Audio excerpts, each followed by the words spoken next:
سامعین، یہاں پر ایک بات ہم آپ کو مزید بتاتے چلیں کہ شاہ صاحب کے بارے میں مشہور ہے کہ جب سید بادشاہ قرآن پڑھا کرتا تھا تو ہوائیں رک جاتی تھی، وقت جیسے تھم جایا کرتا تھا۔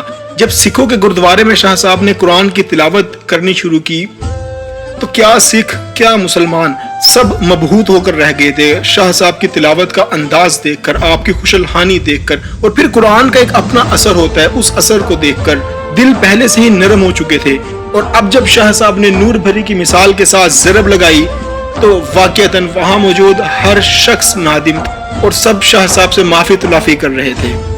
امید کرتے ہیں آج کی کہانی آپ کو پسند آئی ہوگی۔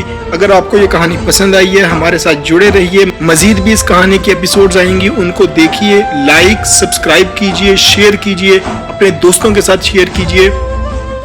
اللہ نگہبان۔